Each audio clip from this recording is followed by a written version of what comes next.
Donc l'idée ici, c'est un peu de poursuivre la présentation, l'état des lieux et la réponse que l'on peut apporter à ces infractions et ces crimes de braconnage et de trafic d'espèces. Alors, d'abord, je laisserai la parole à Cécile Néel pour qu'elle nous fasse un témoignage un peu de terrain. On a vu d'ailleurs dans le film de Conservation Justice a été évoqué ce réseau Eagle, hein, et les succès que vous avez pu remporter, notamment dans les zones d'Afrique de l'Ouest et d'Afrique centrale dans lesquelles vous opérez. Ensuite, je passerai la parole à Michel Sastre, qui est premier vice-procureur au parquet de Marseille, qui abrite, qui est également le siège du pôle santé publique environnement et du nouveau pôle régional environnemental, des pôles régionaux spécialisés en matière de lutte contre les atteintes à l'environnement, qui ont été créés par une loi du 24 décembre 2020, d'ailleurs auquel le comité français de l'UICN avait aussi beaucoup contribué dans le cadre de son plaidoyer, et qui nous présentera un petit peu l'action d'un parquet confronté à ce type de trafic, et notamment dans sa dimension internationale et notamment interméditerranéenne. Et enfin, on terminera avec une analyse peut-être plus macro de la criminalité liée au trafic d'espèces protégées sous l'angle de la question du blanchiment de l'argent qui naît de ces trafics. Voilà, donc sans attendre, je vais laisser la parole à Cécile Néel, agent d'enquête du réseau Eagle, voilà, qui nous parlera un petit peu de la réalité de ce réseau, à quoi ils sont confrontés, quels sont leurs résultats et quelles sont aussi probablement les limites auxquelles ils sont confrontés dans le cadre de leur travail. Cécile, je vous laisse la parole. Merci. Bonjour à tous. Donc, je vais essayer d'être rapide. Apparemment, j'ai 10 minutes. Donc, je vais vous présenter EAGLE, qui est l'acronyme de Eco-Activists for Government and Law Enforcement, qui est un réseau d'ONG basé en Afrique, travaillant sur l'application et le renforcement de la loi phonique. Donc on est parti du constat qu'en Afrique centrale et en Afrique de l'Ouest, il y avait une forte présence d'ONG de protection de la nature et que les lois réprimant les crimes phoniques étaient généralement existantes, mais pourtant, on avait peu d'indicateurs de résultats et quasiment tous ces pays, au début de Eagle, avaient comme base de référence 0 poursuite pour crimes phoniques. Donc en fait, on s'est rendu compte que le véritable problème, c'était une corruption institutionnalisée qu'on retrouve de manière quotidienne dans notre travail dans les agences gouvernementales de protection de la faune et de la flore, dans la police, dans le système judiciaire, dans le système carcéral. Et que du coup, pour lutter contre la corruption, pour faire appliquer les lois, il faut lutter contre la corruption. Et pour cela, il faut contrôler et superviser l'ensemble des processus. Donc nous, on est un réseau qui est basé sur l'activisme avec des objectifs mesurables et une transparence. Et le succès, c'est qu'on a quand même réussi à arrêter plus de 2500 trafiquants jusqu'ici. Donc Eagle a débuté au Cameroun avec l'AGA, l'ONG LAGA, qui veut dire Last Great Ape Organization, créée par Ophir Drori. Ensuite, on a eu une première réplication au Gabon par Luc Matteau, qui s'appelle Conservation Justice, dont vous avez vu le petit film juste précédemment. Et d'autres réplications, Congo, Brazza, Sénégal, Côte d'Ivoire, Togo, Ouganda, Guinée, Bénin, Burkina, Madagascar. Pour l'instant, c'est un petit peu en suspens. On va voir si on reprend ces pays. Donc en fait, on est basé sur 4 activités principales: les enquêtes, des opérations d'arrestation, un suivi légal et juridique et une médiatisation. Donc les enquêtes, on travaille avec des agents sous couverture à qui on construit des légendes. Ils font soit des repérages de suspects sur le terrain ou alors une approche ciblée avec des suspects qu'on a identifiés en amont. Ils portent souvent des caméras cachées, des enregistrements qui permettent d'avoir des images de produits illicites, comme ici des chimpanzés ou ici vous avez une peau de panthère. Et nos enquêteurs de terrain interagissent beaucoup avec les cibles sur le terrain afin de construire une relation de confiance qui permettra de voir, en fait c'est ce que mon collègue vous a expliqué tout à l'heure dans le petit film en disant que la confiance était vraiment importante pour pouvoir voir les produits ou recevoir des photos dans un premier temps. Ensuite, on a l'opération d'arrestation. Alors, comme je vous ai expliqué, la corruption est présente à tous les niveaux. Donc déjà, toutes les opérations d'arrestation se font en flagrant délit. Comme ça, on a un cas qui est relativement clair. On est présent pour la planification et la supervision de l'arrestation par les forces de l'ordre. Alors évidemment, on ne fait pas des arrestations nous-mêmes, puisqu'on n'est pas du tout habilité à ça. Mais par contre, on est présent pour la planification, pour la supervision de cette arrestation. Ensuite, on facilite l'interrogatoire pour avoir non seulement un PV fort, mais aussi parce qu'on connaît les cibles qu'on va arrêter. Ça nous permet d'avoir éventuellement des informations sur le réseau, sur les complices, etc. Tout ça, c'est pour lutter contre la corruption, parce qu'au départ d'Eagle, on avait environ 80% de tentatives de corruption pendant l'opération d'arrestation, en flagrant délit ou pas, quoi. Donc on a un suivi légal et juridique, une équipe de juristes qui construit la stratégie. Il y a également un avocat privé qui représente l'État, en plus du procureur.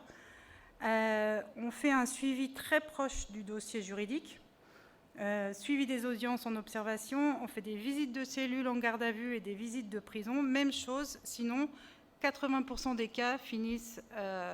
dans 80% des cas, on observe de la corruption, donc on est obligé de lutter contre cette corruption en étant présent sur place. Donc là, je vais essayer rapidement de vous montrer, je vous ai montré la corruption au quotidien, mais là, je vais essayer d'illustrer par deux cas de corruption en réseau organisé. Alors le premier, j'essaye d'aller vite pour faire les deux, mais je ne suis pas sûre. Le premier, c'est une organisation entre un membre du gouvernement qui s'appelle Ansoumane Doumbouya, qui a été gestionnaire de CITES en Guinée de 2008 en 2013, en collaboration avec des trafiquants, dont 2 ont été arrêtés. On a réussi à arrêter ces 3 personnes. Tierno Bari, un très grand trafiquant, Abdourahmane Sidibé, une tête de réseau de trafiquants de chimpanzés, et Ansoumane Doumbouya, qui travaillait en collaboration avec eux. Donc Ansoumane Doumbouya, il a signé des permis CITES de 2008 à 2013 pour environ 150 grands singes et 30 lamantins au moins, en direction de la Chine. Donc ça, ce sont des documents qui ont été enregistrés dans la base de données CITES, donc qui étaient officiels. Donc ils avaient beau être officiels, ils étaient de toute façon frauduleux, puisque ils prétendaient que ces grands singes provenaient de captivité. Or, il n'y a pas de structure en Guinée qui pouvait fournir des grands singes en captivité. Donc pendant 5 ans, il a eu une totale impunité. Il a pu exporter énormément d'espèces protégées sans être inquiété. Il a finalement été limogé en début 2013, mais ça a pris quand même 5 ans, quoi. Il a été seulement limogé, pas inquiété. Au final, on s'est aperçu pendant nos enquêtes qu'il avait en réalité signé beaucoup plus de permis que ceux officiellement enregistrés. On avait des confirmations pour des dizaines de chimpanzés à destination des zoos chinois. D'autres permis CITES qu'on a retrouvés pour des bonobos qui partaient en Arménie, qui n'étaient pas enregistrés dans la base de données, et ainsi que des permis CITES qui signés par lui après qu'il ait été limogé. Donc ça, c'était l'aspect permis CITES. Évidemment, il travaille avec les trafiquants qui ont les animaux. Donc, les trafiquants d'animaux vivants, il faut savoir que la plupart d'entre eux couvrent leur business illégal par du business légal, c'est-à-dire qu'ils sont non seulement visibles sur Internet, ils sont très faciles à trouver, et ils connaissent le transport, la documentation, les gens impliqués dans la logistique. Donc, ils ont déjà toute la logistique préparée pour pouvoir envoyer des espèces protégées. Il ne suffit pas de creuser bien loin pour se retrouver, en tout cas à l'époque, avec des photos d'espèces protégées en quantité, j'ai envie de dire, industrielle. Donc on a pu arrêter Tierno Bari, un des trafiquants, avec un primate protégé, un permis CITES qui avait été signé par Ansoumane Doumbouya en 2016, donc après son limogeage. Et on a eu également un enregistrement en caméra cachée de Tierno qui disait que l'ancien directeur est limogé, il n'est plus à la tête, mais il a les anciens CITES. On a finalement pu arrêter Ansoumane Doumbouya avec dans sa sacoche plusieurs permis CITES qui étaient signés et non remplis.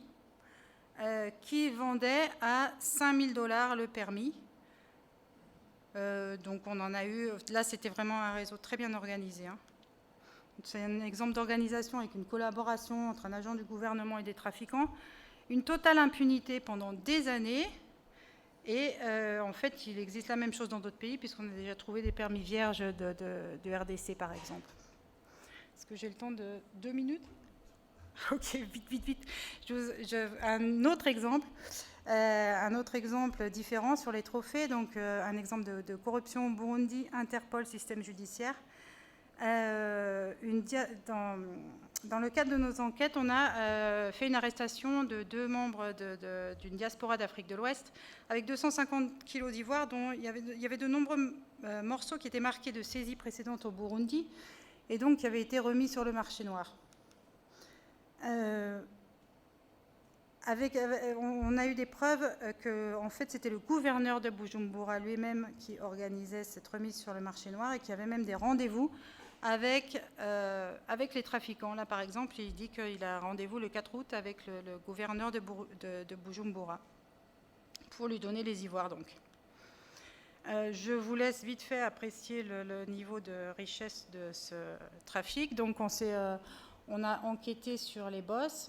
C'était un réseau bien organisé de diaspora de l'Afrique de l'Ouest. L'avantage d'être un réseau, c'est qu'on a des enquêteurs d'Afrique de l'Ouest et un projet en Ouganda. Donc on a pu infiltrer la diaspora d'Afrique de l'Ouest en Ouganda pour remonter la piste. On a vu de l'ivoire et des cornes de rhinocéros et on a repéré le lieu de stockage dans lequel on a pu faire l'arrestation de Moizou Kroma et la saisie de 1,3 tonne d'ivoire. C'est une des plus grosses arrestations qui a jamais été faite en Afrique en termes d'importance de Moizou Kroma, puisque il est en contact avec les plus grands réseaux asiatiques, notamment le gars qu'on appelle le Pablo Escobar du trafic laotien. Il a exporté des tonnes d'ivoire, des centaines de kilos de cornes de rhino. Il avait des transactions pour au moins 16 millions de dollars notés sur des papiers, des liens clairs avec d'autres saisies qui n'ont eu aucun impact sur son activité depuis des années. Et les cas de corruption clairs et documentés, c'était notamment avec les transitaires à l'aéroport de Djouba, où il a payé 75 000 $ pour quelque chose qui a pourtant été saisi finalement. 1 tonne d'ivoire, un transitaire du Mozambique avec qui il échangeait régulièrement, qui lui envoie des photos d'ivoire dissimulées dans des bidons dans l'avion, et également corruption au niveau d'Interpol Nairobi et Ouganda, vu qu'on a retrouvé dans sa maison une correspondance entre le bureau d'Interpol de Nairobi et le bureau d'Interpol Ouganda au sujet de suspicion de cas d'ivoire, documents auxquels il n'aurait jamais dû avoir accès. Et puis finalement, corruption probable dans le système judiciaire de l'Ouganda, dans la mesure où il a été libéré sous caution contre ce qu'on avait demandé, et qu'il n'y a eu aucune poursuite en Ouganda pendant 2 ans, jusqu'à ce que... Non, il n'y a eu aucune poursuite en Ouganda finalement, et que 2 ans après, il s'est fait arrêter à nouveau par les Américains qui l'ont extradé aux États-Unis. Donc voilà, c'était... Je vous remercie.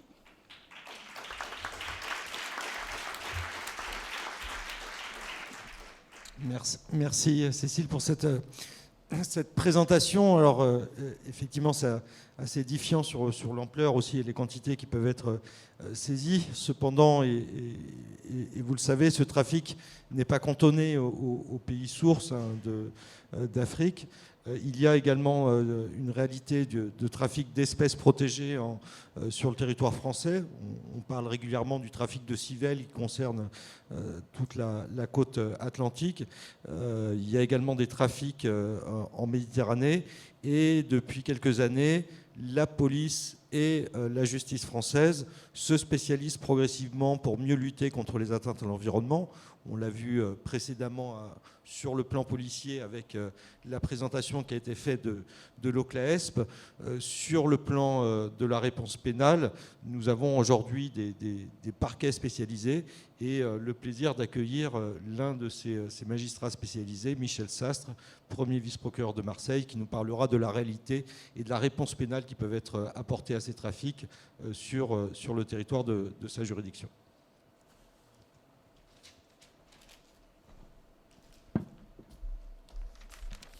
Bonjour, merci de m'accueillir. L'action du parquet de Marseille, effectivement, est quand même beaucoup plus modeste que vos actions qui m'ont largement impressionné. Déjà, quelques mots sur ce qu'est les pôles spécialisés de Marseille. On est trois magistrats où on se répartit différentes compétences. Donc vous avez entendu environnement, santé publique, pollution atmosphérique, mer, terre, pollution terrestre, également tribunal maritime, où il y a des enjeux environnementaux aussi qui s'y invitent par rapport à des nouvelles réglementations, notamment sur la protection des posidonies. Donc on est trois magistrats, on est des magistrats spécialisés. Donc ça veut dire qu'on ne fait que de l'environnement.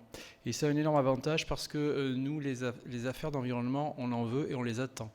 Contrairement à un parquet où il faut savoir la réalité judiciaire, les parquets de France sont écrasés par les procédures. Et lorsqu'un parquet de petite ou de moyenne dimension voit un dossier d'environnement, eh bien, il y aura une règle de priorité. Il va d'abord privilégier les atteintes aux personnes, etc. Donc voilà, c'est la réalité des parquets qui fait que la spécialisation est indispensable pour mieux appréhender le sujet. Peut-être j'y reviendrai si j'ai quelques temps après. Donc on est donc trois magistrats, on a également des assistants spécialisés et ça c'est le magistrat a un peu l'habitude de se plaindre, mais là à ce niveau on ne se plaindra pas, on est très bien équipé, c'est pas le terme, on est très bien épaulé on va dire. On a plusieurs assistants spécialisés, donc on a un assistant spécialisé alors environnement gris on va dire pour les pollutions, un assistant spécialisé vétérinaire, c'est lui qui nous assiste essentiellement dans les questions en jeu de trafic d'espèces protégées. Il était là à l'origine pour les problèmes sanitaires, mais on voit quand même que ce volet trafic d'espèces protégées est une priorité de politique pénale, je reviendrai dessus, et on a quand même besoin de son assistance. On a ensuite un médecin, un pharmacien, un douanier, des assistants spécialisés qui viennent de la DRFIP, du fisc, parce que tous ces sujets environnementaux et protection d'espèces protégées, eh bien c'est l'argent, le nerf de la guerre, et c'est l'argent qui fait mal, et donc les saisies qui sont priorisées plus que même les peines d'emprisonnement. On s'aperçoit que, en fonction des enjeux, la peine d'emprisonnement devient secondaire par rapport aux saisies de biens. Voilà donc un petit peu qu'est-ce que c'est les pôles spécialisés. Alors, quelques chiffres. D'abord, les chiffres que l'on a, évidemment, ne sont pas édifiants. Chez nous, les espèces protégées, c'est à peu près 5-10% de l'ensemble des affaires environnementales. Pour l'année 2020, c'est une vingtaine d'affaires. 2021, 22 plutôt.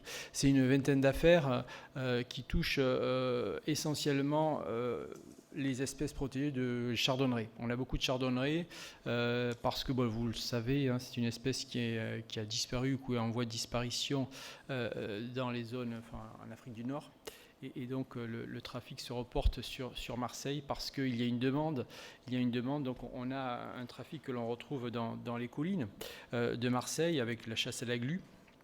Et ce qui est important, c'est que pour nous, il n'y a pas de petite affaire. Une personne interpellée avec un chardonneret, il y aura un traitement pénal. Parfois, je dis bien parfois, ça sera une transaction lorsqu'on n'a pas d'éléments qui laissent à penser que c'est un trafic, que c'est un consommateur, on va dire, mais s'il n'y avait pas de consommateur, il n'y aurait pas de producteur. C'est quelque chose qu'on connaît bien en matière de stupes, et c'est pareil sur les trafics d'espèces protégées. Donc voilà, il y a quelques semaines, donc c'était une personne qui revenait d'Algérie avec un chardonneret. Donc les douanes nous ont proposé une amende de 200 €. On leur a dit non, c'est pas possible, c'est quasiment gratuit pour l'intéressé. Donc finalement, nous, une transaction, c'est intéressant parce que finalement, ça nous évite une garde à vue, ça nous évite une réponse pénale, ça nous évite, entre guillemets, de venir prendre des places dans les audiences, parce qu'évidemment, là aussi, des audiences, on n'en a pas assez. Donc finalement, on explique à la douane, à ce tarif-là, non, vous transférez, enfin, vous passez à la police pour faire une garde à vue, ou alors vous passez à une amende beaucoup plus significative. Donc nous, les douanes, on propose, mais on ne peut pas imposer. Mais on s'aperçoit que finalement, les douanes adhèrent. Donc pour celui-là, on avait proposé une amende de 1 200 €. Alors c'est qui tout double, hein. La personne, si elle dit je les ai pas, elle ne veut pas payer, donc ça part sur une procédure, et on s'aperçoit que les gens paient. Et ça, c'est toujours un enseignement qu'on doit tirer du monde judiciaire. Les gens arrivent à payer, ils nous expliquent que l'amende est énorme, mais lorsqu'ils sont au pied du mur, ça fait 3 fois où on a des transactions, et on s'aperçoit qu'on a des transactions qui sont du niveau d'une condamnation pénale. Donc effectivement, le pragmatisme fait qu'on préfère une personne qui va immédiatement au distributeur retirer ses 1 000 ou 1 500 € pour ces 1 ou 2 chardonnerets, et avec la confiscation. Alors le souci, chaque fois que des chardonnerets sont confisqués, c'est on les remet à des capacitaires ou à des zoos, et la priorité, c'est ce que j'ai entendu tout à l'heure, c'est s'ils peuvent être remis en liberté, c'est fait dès que possible, et si ça peut être fait dans les temps qui suivent, voilà. Donc ça, c'est quand même surveillé, parce que les confiscations des capacitaires, il y en a un certain nombre, et on veut savoir à qui on les confie, et on veut savoir ce que deviennent les chardonnerets, les tortues Hermann. Qu'est-ce qu'on a eu d'autre ? On a eu un ouistiti. On a eu, fut une période, on avait des bébés tigres pour lesquels il y a eu des réponses pénales assez sévères. Qu'est-ce qu'il y avait d'autre ? J'avais noté des savannas, des faucons crécelles, des gris du Gabon. On a, il n'y a pas longtemps, une personne qui s'est fait interpeller en provenance d'Afrique avec un gris du Gabon. Elle le livrait. Hein. C'était donc au niveau de la personne interpellée à Marseille a été jugée en tribunal correctionnel, et l'enquête se poursuit sur le destinataire, parce que là on est quand même sur des espèces qui coûtent cher. Hein. Le ouistiti, il avait été acheté 6 000 €. Donc c'est relativement cher. C'était dans un contexte de trafic de stupéfiants. Souvent, c'est une volonté d'avoir des animaux fétiches, hein, comme on a pu le voir avec certains félins à une période, lui me semble, révolue. Alors, ce qui est important de voir, c'est que nous, c'était une affaire de trafic de stupéfiants. À un moment donné, on est averti, oui, mais dans la perquisition, on a trouvé un ouistiti.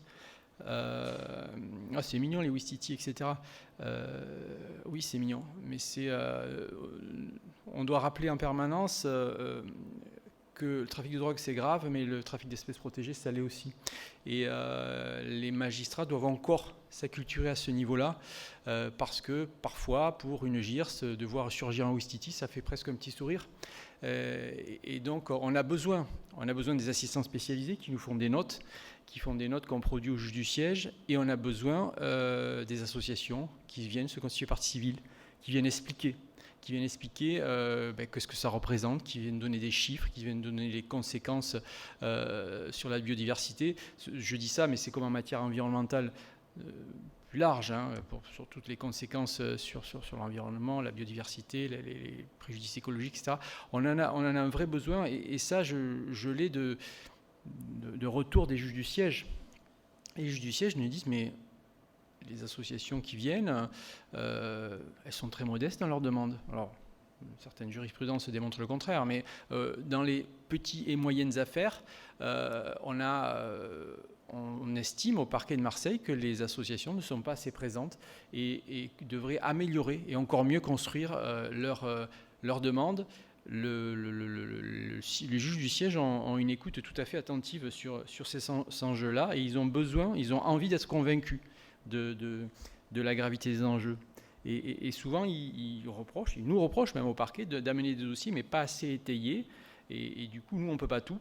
Donc c'était un message que je voulais donner, et également un message sur les infractions. Une affaire c'était il y avait des tortues Hermann et des chardonnerets. Donc il y avait une vingtaine de chardonnerets, une trentaine de tortues. Donc bon, ça commence à pas être anodin hein, là.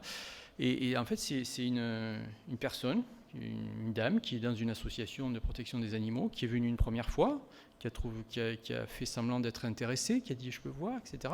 Donc elle a fait une enquête, elle a fait des premières photos. La première fois, la personne n'était pas très rassurée, donc elle n'a pas trop montré. La deuxième fois, elle a fait des photos, etc. Et du coup, l'OFB est venu et ça a fait une procédure. La personne a quand même pris 6 mois d'emprisonnement ferme et une peine d'amende de 8 000 € et la saisie évidemment de l'intégralité. Ça commence à avoir du sens comme réponse pénale et on voit que c'est passé en comparution immédiate. Donc vous connaissez le processus de comparution immédiate, hein, c'est un petit peu toute la misère du droit pénal qui passe. Mais pour autant, il fut un temps, on aurait dit, attendez, avec vos petits oiseaux, hein, il y a des femmes battues, etc. Il faut arrêter, hein, nous on juge des choses sérieuses. Mais ce discours a complètement disparu, et même s'il a eu été dit auparavant, c'était par exaspération, par charge du travail. Donc il y a une vraie prise en considération et c'est accepté. Tout comme de faire venir en comparution immédiate, alors pas nécessairement pour du peine ferme, c'est pas le but, mais le but c'est une réponse immédiate et rapide pour les affaires de déchets, hein, les affaires de déchets au quotidien, l'artisan qui dit moi je bosse, qui va baigner sa benne en plein centre de Marseille, ben, ça passe en comparution immédiate et aujourd'hui c'est accepté. Donc c'est pas le sujet, mais c'est pour vous dire qu'il y a quand même une ouverture et une acculturation du monde judiciaire, que ce soit magistrat du siège, magistrat du parquet, mais même avocat. J'ai eu des avocats de la défense qui me disaient ah, c'est quand même bien que maintenant il y ait des dossiers comme ça à l'audience. Il y a une sensibilisation des citoyens sur ces sujets. Donc j'en reviens à cette enquête, cette dame qui a apporté à l'OFB finalement les éléments pour que l'OFB fasse une vraie enquête, c'est des choses qu'on recherche. Moi, je pensais en arrivant à ce parquet qu'on aurait plus de retours de la société civile. On en a en matière de déchets, mais on est demandeur. Alors, les services d'enquête les reçoivent aussi. Hein. Je pense que peut-être le réflexe, c'est plutôt de s'adresser, et à mieux. Mais nous aussi, on peut centraliser, recevoir, trier et les orienter ensuite vers les services spécialisés. Ça a du sens. On fait des réunions. Pardon ? Ah d'accord. On fait des réunions en matière environnementale, mais on envisage de faire des réunions des associations qui luttent pour la préservation des espèces protégées, pour avoir plus de retours, pour les sensibiliser. Parce que finalement, ce qui est important, c'est de donner le message aux enquêteurs, mais également aux citoyens que c'est une priorité de politique pénale, c'est pas juste un décor, et qu'il y a une vraie volonté de poursuivre. Donc voilà. Si le peu de temps qui me reste, je vais évoquer quelques mots au sein du département 13, on a tous les 6 mois, on se réunit entre les 3 procureurs, Aix et Tarascon, pour fixer les politiques pénales et les priorités. Donc finalement, il y a aussi une organisation départementale pour cibler des contrôles dans les ports, dans les aéroports. Donc cette année, on a ciblé des contrôles, on a identifié des flux. Donc voilà, c'est coordonné, évidemment, toujours avec l'OFB, les douanes, le Parc national des Calanques, parce qu'il y a aussi les enjeux de braconnage. Quelques mots peut-être sur les pôles régionaux environnement, parce que Marseille a une compétence sur toute la région PACA, on va dire, à quelques kilomètres carrés près. Et du coup, nous, on a vocation on est en lien avec les autres parquets. Et finalement, le principe, c'est la double information. Lorsqu'un parquet est saisi d'une affaire qui a des enjeux environnementaux complexes, on va échanger avec eux, parce que le parquet de Marseille, c'est aussi des juges d'instruction spécialisés qui font que des affaires spécialisées et donc qui ont plus de temps. Et Marseille aussi a une capacité de jugement que n'ont pas les petites juridictions. Peut-être m'interrompre pour respecter le timing. Voilà, donc le message que je voulais vous donner, c'est qu'il y a une vraie motivation et qu'on a des retours d'enquête, des enquêtes en cours certaines enquêtes qui sont sur des dossiers plus importants, que jusqu'à présent, c'est des enquêtes, c'est des dossiers il n'y a pas d'information en cours, de dossiers à l'information judiciaire. Mais on est demandeur.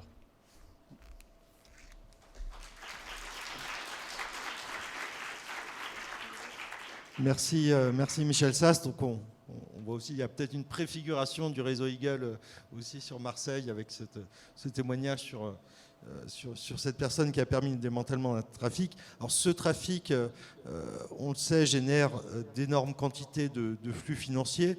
On a évoqué ce matin, je crois, plusieurs centaines de millions d'euros uniquement pour l'ivoire ou pour la corne de rhinocéros.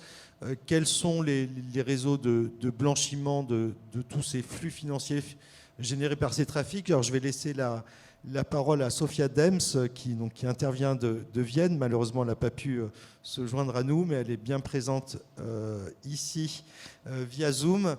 Donc Sophia, vous travaillez à l'ONUDC, à l'Organisation des Nations Unies de lutte contre la drogue et le crime. Voilà. Et je vous laisse la parole, on vous entend très bien. Merci. Je me présente, Sophia Dems, de l'Office des Nations Unies contre la drogue et le crime, le programme mondial contre le blanchiment d'argent et le financement du terrorisme. Je suis vraiment désolée de ne pas être parmi vous aujourd'hui. J'aurais beaucoup aimé me rendre à Paris, mais Austrian Airlines en a décidé autrement. Donc j'espère que la qualité du son est bonne et que vous pourrez suivre cette présentation qui ne sera pas très longue. Donc, comme l'a présenté Sébastien, je vais présenter plutôt la partie liée aux flux financiers illicites dérivés du trafic d'espèces sauvages et les activités du Programme mondial de lutte contre le blanchiment d'argent sur cette thématique générale. Donc, le Programme mondial de lutte contre le blanchiment des capitaux, produits du crime et financement du terrorisme, nous sommes basés donc à l'ONUDC qui est à Vienne, mais nous avons une présence assez large, comme vous pouvez voir sur cette carte, avec des conseillers régionaux qui sont dans des pays à la fois sources. Donc, vous pouvez voir que nous avons un certain nombre dans les points orange représentent nos conseillers. On a des conseillers dans toutes les régions d'Afrique, mais également en Asie du Sud-Est, donc là où il y a une certaine partie des pays de destination. Et la thématique du blanchiment d'argent lié au commerce d'espèces sauvages est traitée dans la plupart de nos projets pays comme étant une priorité, souvent des infractions sous-jacentes identifiées dans les pays où nous intervenons. Donc notre programme bien sûr traite de la thématique du blanchiment des capitaux et du financement du terrorisme en général. La partie liée au trafic d'espèces sauvages étant plutôt abordée de manière transversale à la demande des cellules de renseignement financier et de nos partenaires gouvernementaux. Nos interventions, donc l'ONUDC, pour ceux qui ne sont pas familiers, travaille sur différents aspects de la coopération judiciaire. Nous avons, avec le Programme mondial de lutte contre le blanchiment d'argent, nous intervenons sur 4 piliers.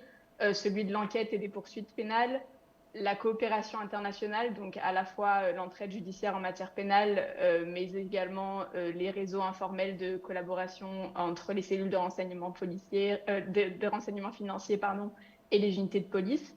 Le développement des politiques publiques, donc c'est-à-dire plutôt travailler sur les stratégies nationales anti-blanchiment d'argent et financement du terrorisme, et la coordination nationale au sein des comités nationaux de blanchiment d'argent et financement du terrorisme pour tout ce qui est l'évaluation nationale des risques et la compréhension des phénomènes de blanchiment d'argent et de financement du terrorisme qui affectent le pays et la coordination entre les acteurs nationaux. Donc pour venir au vif du sujet, je vais me baser sur des données que mes collègues de la section recherche, et je crois que vous en avez eu la présentation au début de matinée, leur dernier rapport qui date de 2020, donc avec des estimations des revenus générés par le trafic d'ivoire et des cornes de rhinocéros, qui sont bien sûr assez emblématiques parce que comme étant des produits à la fois coûteux et en même temps des espèces menacées et protégées. Donc on a ici une estimation du revenu généré par le trafic, mais qui ne représente pas l'ensemble des revenus que génère bien sûr le blanchiment d'argent associé à ces réseaux. Donc, on est sur des montants qui sont importants. On considère souvent que le trafic d'espèces sauvages est la quatrième forme de criminalité la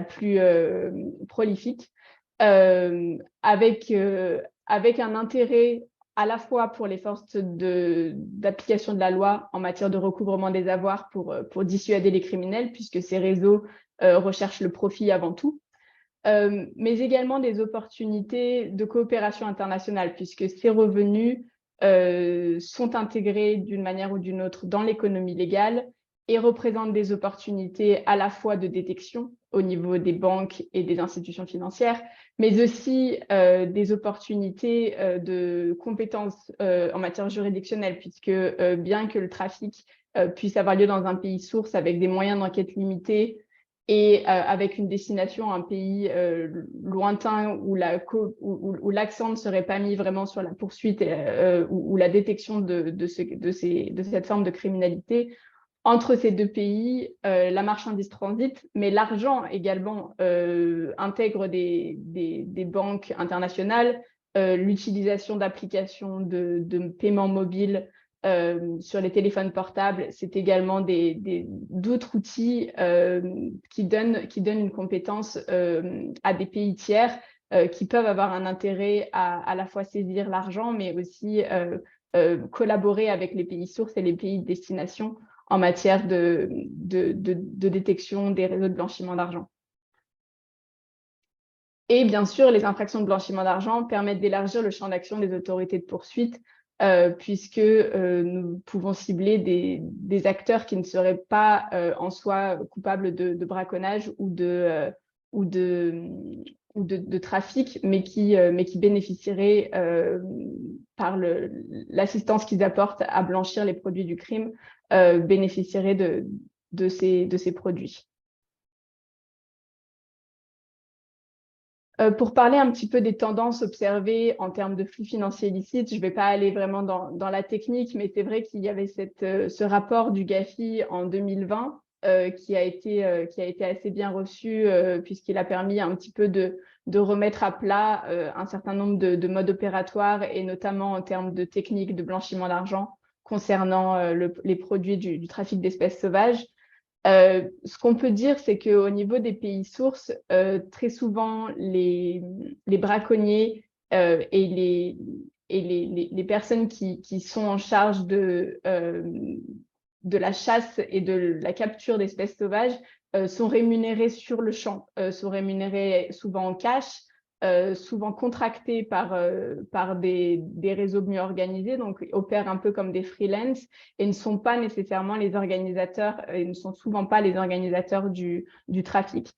Il y a aussi une prévalence de sociétés écrans dans les pays d'origine pour justifier des revenus issus du braconnage et du trafic d'espèces sauvages. Donc, c'est-à-dire que des sociétés généralement qui sont liées avec des produits agricoles ou des produits proches de ceux qui vont être ensuite trafiqués permettent de justifier de la légalité des revenus, même s'ils sont associés en parallèle à un trafic plus illégal d'espèces.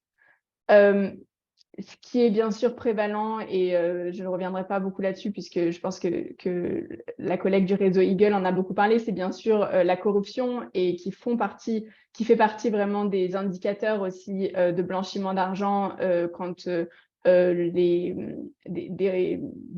flux bancaires se dirigent vers les autorités ou des personnes qui occupent des positions pour l'allocation de permis de chasse notamment, ou des différents permis d'opérer dans des zones. Donc, on considère que les liens financiers avec les autorités qui sont chargées de délivrer des autorisations sont particulièrement à surveiller, à la fois dans les pays sources, mais aussi dans les pays de transit, donc notamment aussi au niveau des autorités douanières, comme étant des indicateurs potentiels de corruption liés au trafic d'espèces.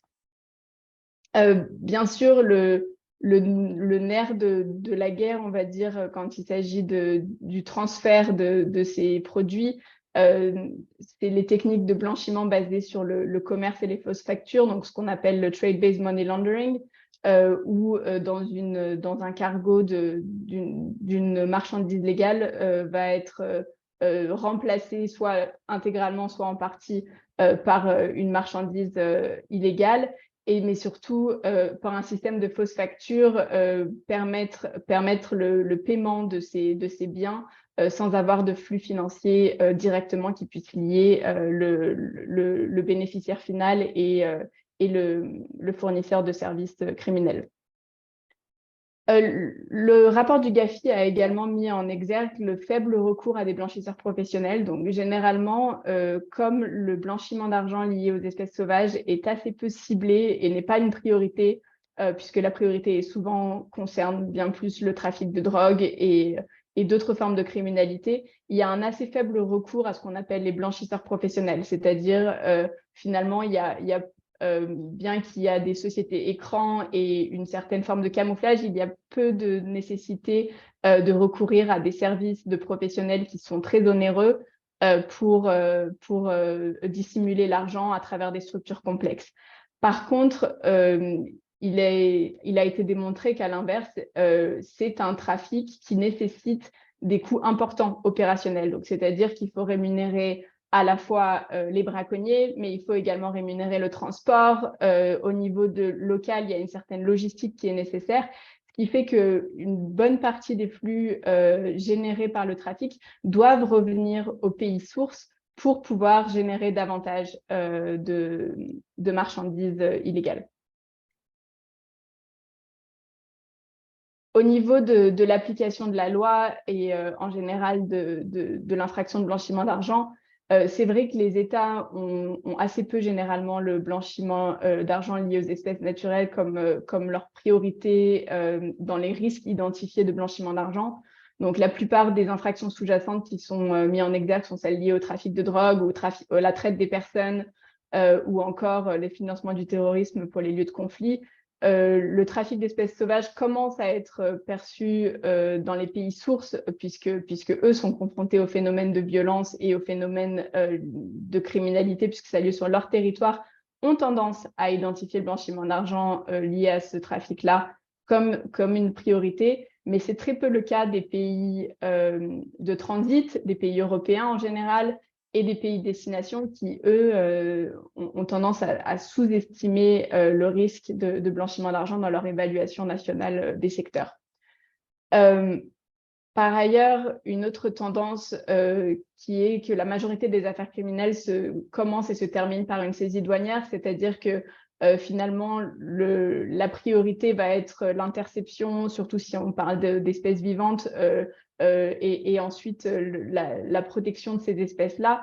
Mais il y a assez peu d'informations qui sont transmises malheureusement aux cellules de renseignement financier au niveau central sur ces saisies douanières, ce qui permettrait pourtant d'établir une cartographie des flux et permettre d'avoir une infographie qui soit constamment mise à jour sur les caractéristiques des flux financiers liés à ces réseaux. Il y a peu de déclarations d'opérations suspectes également qui sont émises par le secteur privé, puisqu'il y a une manque de sensibilisation sur la thématique et les indicateurs qui permettraient aux banques, mais aussi aux opérateurs de mobile money, d'identifier des flux financiers qui pourraient être liés aux espèces sauvages. Et enfin, le dernier point, c'est bien sûr la faiblesse des sanctions pénales, c'est-à-dire que s'il y a une saisie va se traduire par une amende qui est assez faible, il y aura une assez faible priorisation des cas et donc une absence de politique pénale de recherche de réseau, bien que les transporteurs comme les braconniers sont souvent des maillons freelance d'organisations criminelles qui sont bien plus organisées et qui génèrent des revenus importants sur le trafic d'espèces sauvages. En matière de coopération internationale, justement, il y a un certain nombre d'outils qui sont à la disposition des États, notamment la Convention des Nations Unies contre la criminalité transnationale organisée, qui et des recommandations qui sont faites de considérer justement le trafic d'espèces sauvages comme une infraction sérieuse, c'est-à-dire punie par plus de 4 ans d'emprisonnement. Et bien sûr, tout dépend de l'échelle et des différents barèmes qui sont mis en œuvre à l'échelle nationale. Mais le fait de considérer le trafic comme une infraction sérieuse permet également d'utiliser tous les outils qui sont à la disposition des États en matière de coopération internationale et de base légale pour le recouvrement des avoirs. L'autre recommandation qui est faite au niveau de l'Assemblée générale des Nations unies, mais aussi du GAFI, c'est bien sûr de considérer et de ne pas avoir un barème de valeur, mais de considérer ces infractions de trafic d'espèces comme une infraction sous-jacente du blanchiment d'argent, au-delà de tout barème quantitatif, ce qui permet donc à la fois initier des enquêtes financières parallèles, mais aussi d'étendre, d'élargir les opportunités de poursuite alternatives lors des trafics.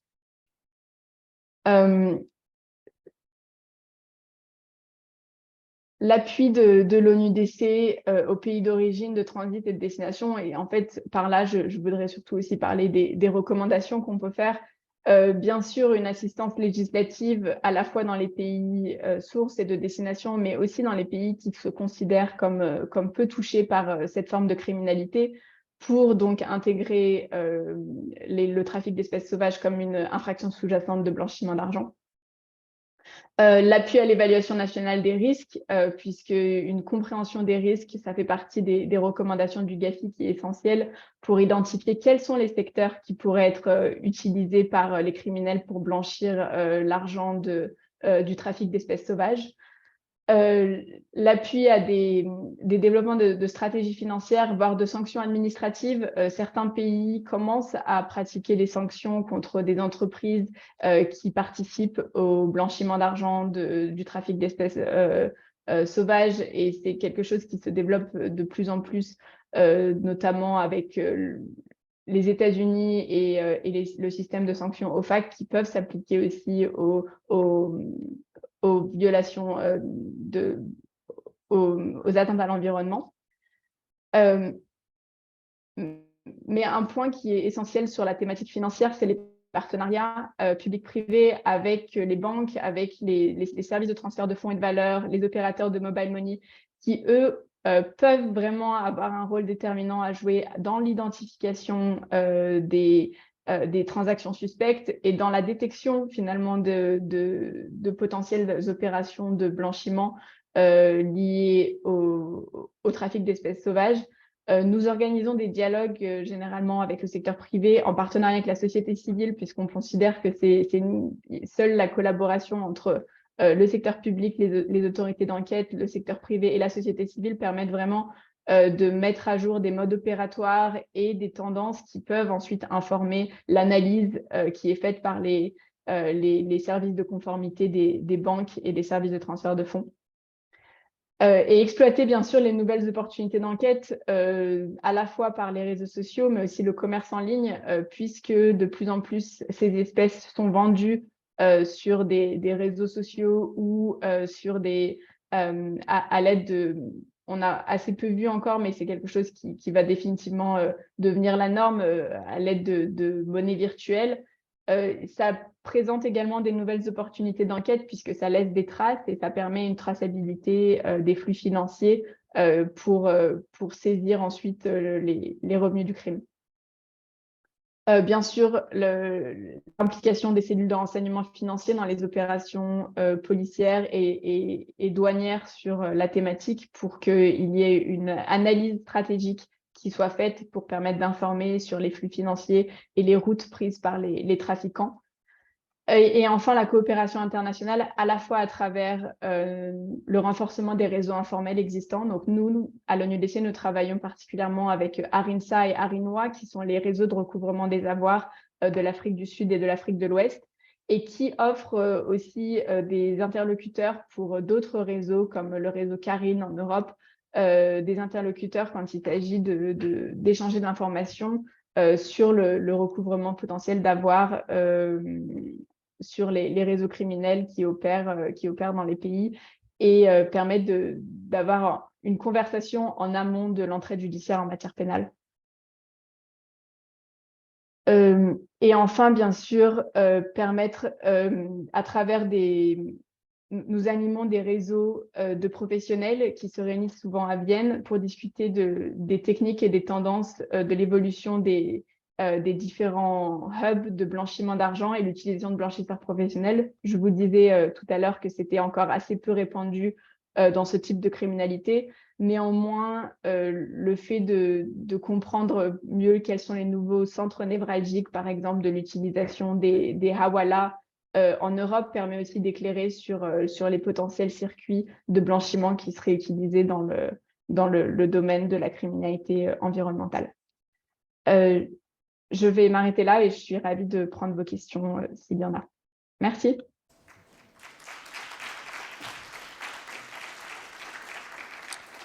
Merci Sophia pour cette présentation. Donc on voit un petit peu que le fil rouge et l'enjeu, c'est bien celui de la coopération, coopération avec la société civile, coopération avec les autorités policières, douanières et judiciaires, coopération également avec le secteur financier. Et donc l'enjeu de discuter, d'échanger sur ces questions-là entre les différents personnes impliquées. On a une dizaine de minutes pour laisser la parole aux questions à la salle. Donc, je ne sais pas s'il y a des questions à poser à nos intervenants. Bonjour, merci. Camille Lacroix, je suis une doctorante. Et je me posais la question, est-ce que plus de coopération, c'est pas aussi une porte ouverte à potentiellement plus de corruption, puisqu'il y a un niveau d'information qui est plus partagé, et donc du coup, des acteurs clés qui sont corrompus auront encore plus d'informations pour créer leur réseau. Est-ce que c'est pas un risque aussi ? Oui, alors probablement, ça c'est toujours à double tranchant. Ceci dit, nous à Eagle, on a rarement des accords de coopération avec des institutions, mais avec des individus. Donc ça demande pas mal d'essais et d'erreurs. Donc on essaye de faire on voit en qui on peut avoir confiance, qui est d'ailleurs une information que parfois les autorités nous demandent, avec qui on peut travailler dans la police, avec qui on peut travailler des gens qui ne sont pas corrompus. Donc petit à petit on arrive à avoir ce genre de collaboration, mais ça dépend plus des personnes que des institutions. Donc c'est comme ça qu'on procède de manière générale. À l'intention de Michel Sastre, est-ce que vous avez des échanges avec les pays méditerranéens qui sont en face, avec lesquels Marseille a beaucoup de liaisons aériennes ou maritimes, l'Algérie, le Maroc ou la Tunisie ? Non, sur ces sujets, je dois reconnaître qu'on n'a pas beaucoup de contacts pour poursuivre les enquêtes, pour tirer un petit peu plus les fils. J'ai le sentiment qu'au niveau des espèces protégées, il n'y a pas encore eu ce changement de braquet que l'on a en matière environnementale. Peut-être parce que les pays européens se sentent plus concernés par leur propre environnement que par l'environnement de leurs voisins du Sud. Mais je voudrais être optimiste que cette évolution va se faire aussi. Parce que vous avez certainement dû évoquer tout ce qui se passe à Roissy, enfin, tout ce qui arrive quasiment quotidiennement à Roissy.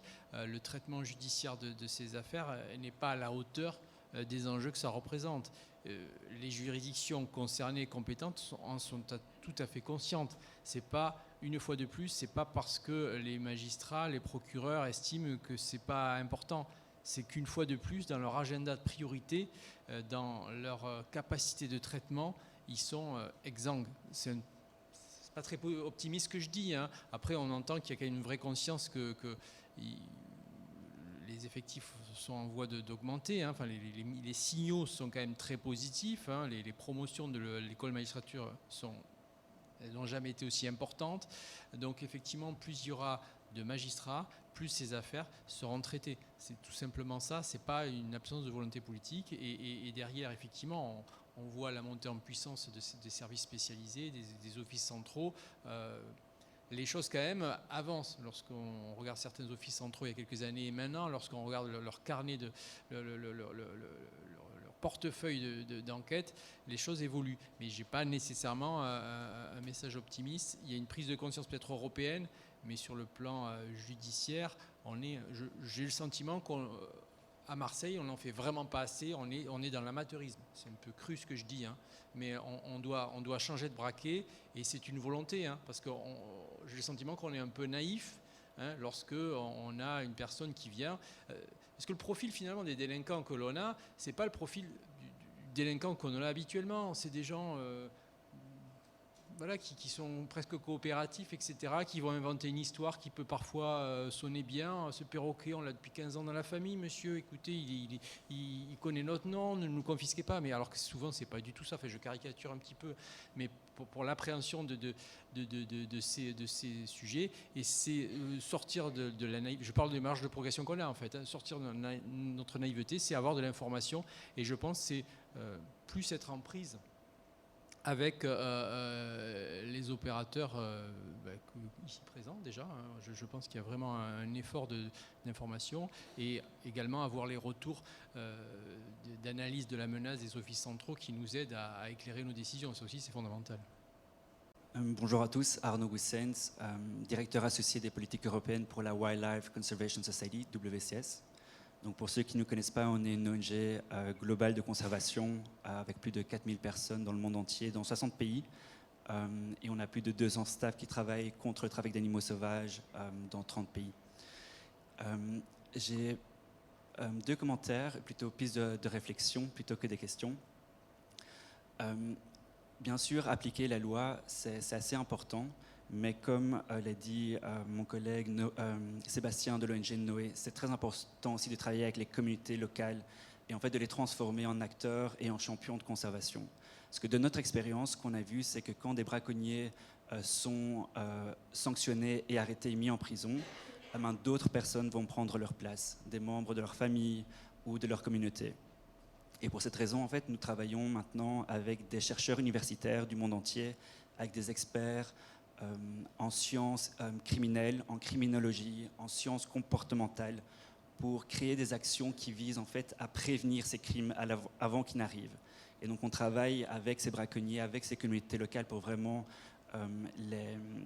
qui deviennent des champions de conservation. Et donc voilà, comme piste de coopération, je pense que vraiment travailler avec ces universitaires et utiliser ces sciences comportementales pour changer ces comportements peut vraiment apporter ses fruits.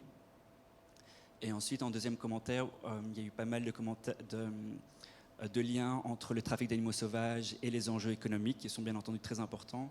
Mais aussi un autre aspect qu'il faut prendre en compte, c'est les aspects santé et l'impact sur nos sociétés. Comme on l'a vu avec la pandémie Covid-19 et avec les épidémies telles qu'Ebola, le commerce d'animaux, qu'il soit légal ou illégal, ce n'est pas uniquement une question d'argent, mais une question de société, et ça peut avoir un impact sur chacun d'entre nous. Donc voilà, je voulais aussi faire ce commentaire sur les aspects santé par rapport au commerce d'animaux sauvages. Merci beaucoup. Merci pour votre commentaire. Effectivement, ça a été une thématique très présente lors du dernier congrès mondial de l'UICN sur l'approche Une seule santé. Conseiller environnement de l'OCLESP. J'avais participé au standing comité de la CITES. J'avais été frappé par une chose. Il y a, de la part d'un certain nombre de pays d'Afrique, la perception que nous exportons notre conception du rapport à la nature en écornant leur souveraineté. J'en prends pour exemple qu'il paraissait inconcevable pour la plupart des intervenants européens que l'Afrique du Sud se batte pour préserver son quota de lions qu'on pouvait prélever pour les manger. Les représentants français considéraient comme impossible d'expliquer à une opinion européenne ou une opinion française que ça pouvait être une clause de négociation.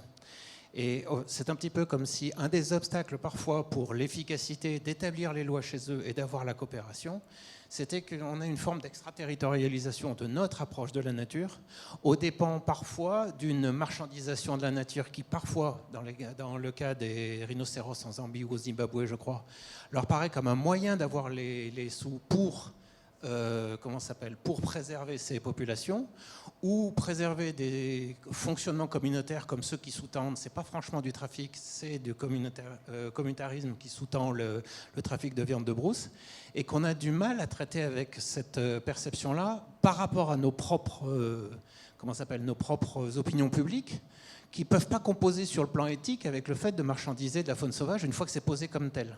Et est-ce que vous sentez que c'est aussi je rejoins la remarque précédente, ce travail avec les communautés, que c'est vraiment un réel défi, peut-être un endoctrinement, parfois une menace certaine vis-à-vis de leur perception de leur souveraineté. Je vous remercie. Oui, donc moi je pense qu'en fait, ce genre de transactions qui se passent dans les CITES entre les gouvernements, je ne suis pas sûre que ce soit mal vu par les populations, parce que de toute façon, par exemple en Afrique du Sud, les rhinocéros, ça profite à très peu de personnes. Il y a de l'élevage de rhinocéros pour les cornes, et combien il y a d'éleveurs qui récupèrent des millions. Donc en fait, la population, de manière générale, gagne très peu d'argent dans le braconnage, qui soit illégal ou dans des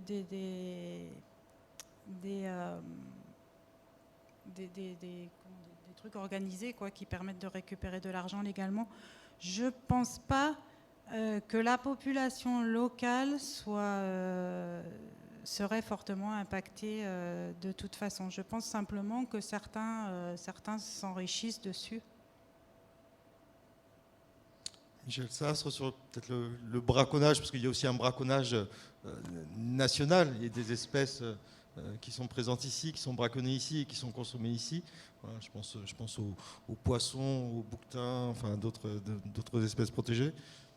Oui, vous avez d'ailleurs été un acteur d'une affaire illustre, une affaire assez significative. Nous, à Marseille, on a le parc national des Calanques, et l'affaire dite des bracos.